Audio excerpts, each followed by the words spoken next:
Hi everyone, it's Terry here from nutsaboutsstamping.com. In today's video, I'm going to show you how to use up some of your designer series paper patterns to make a beautiful thank you card, although you can change the phrase to make it any kind of card for the occasion you need. I have gone ahead before I started taping this video and prepared some of the elements for my card because I had a little bit of a biking mishap this week. I hit a puddle on a very slippery piece of cement and went down and broke a bone in my wrist. So that makes it a little bit more complicated for die cutting and stamping and ribbon tying and paper cutting. So I just took my time, went ahead and made some of the elements for this card, and I hope you'll forgive me, but I'll explain as I go through what I did so that you can do it at home too without the broken wrist, I hope. My card base is Whisper White. I've cut it 8.5 by 5.5 and I've scored it on the 4 1/4 mark. Now to that, I'm going to add a beautiful piece of Garden Lane Designer Series paper. I love this paper. I love that it's all greens and it's variants of greens. It's just so pretty. Before I adhere this paper onto my card base though, I went ahead and put some tear and tape adhesive on the back, although I really love this pattern too. So yeah, it's sort of 6 of one, half a dozen of the other. So I put the tear and tape on the back of this because I wanted to use a couple of pieces of the mint macaron textile ribbon. Mint macaron is one of the colors in this designer series paper. So I went ahead and I cut 2 strips. So I really want to feature the ribbon on this card. So I cut each strip just slightly longer than the card layer. And then what I want to do is I want to crisscross them over. I don't want it to be a perfect crisscross, but just have a crisscross. Again, it's a little bit of a different element. Now I'm going to take my snail adhesive, hopefully. Oh yeah. And I'm going to adhere this now to my card base. And I cut this, as I mentioned, I think to fit perfectly over the entire card base, like so. And the tear and tape adhesive also makes it a stronger bond to that. Then I took this same mint macaron ribbon and I made a bow, and I'm going to attach that bow using a mini glue dot.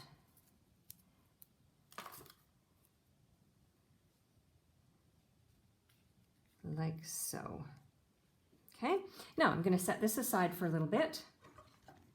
And I have a piece of mint macaron cardstock, and I'm going to take this topper punch and I'm going to punch a tag topper, whoops, let's try this end, okay, into the top of this cardstock piece.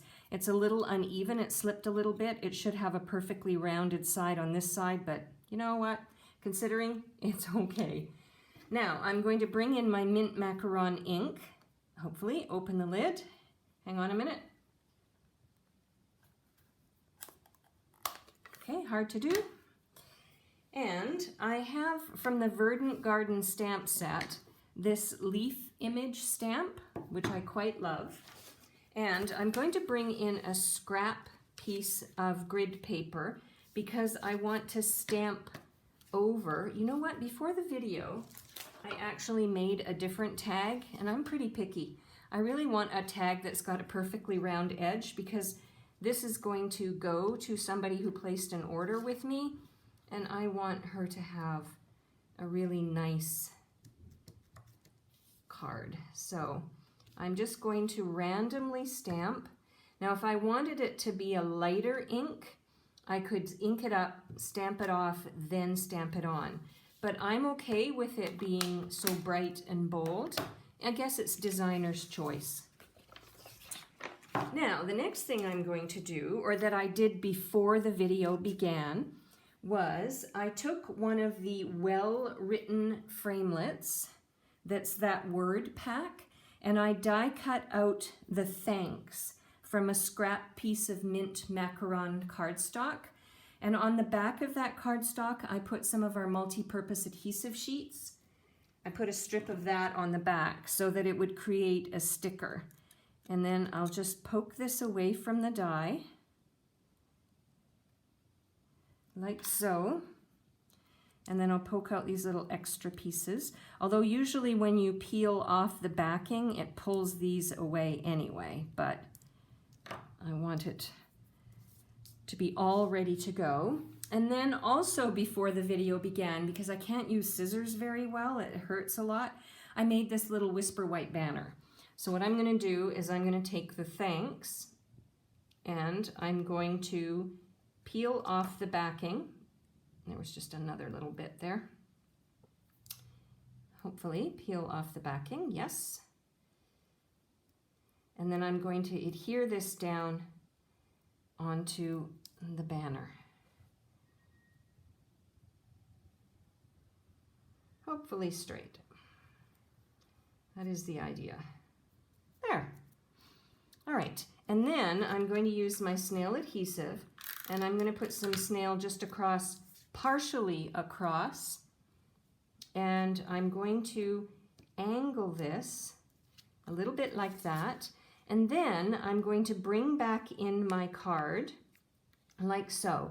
Now, what I'm going to do is I'm going to take, after the video is over, I am going to take a piece of the linen thread, and what I'm going to do is I'm going to loop it through the bow that I've already attached to the front of my card, and I'm going to tie this on underneath so that this tag will be a freestanding tag that will be like that. I might even have it up a little bit higher, like so. So maybe I'll come in from the top, and that way this tag will be, like I said, a freestanding element for my card, and that will complete my card. Now, if you wanted to add a few more other dimensions to your card, you could think about what embellishments you have at home. Maybe you'd like a little bit of sparkle on the front of your card. I might have a look at my embellishments as well and see if I want to add any more. But regardless, I will have this card, a finished photo of this card, over on my blog, along with a complete list of everything I used and the measurement for the cardstock, as well as a Shop Now button in case you want to purchase the products I used to make this card at home. And while you're on my blog, don't forget to subscribe to my newsletters. I send a free newsletter each week with a project idea you won't see anywhere else. I'm Terry. I am nuts about stamping. I hope you'll create something beautiful today too. Bye for now.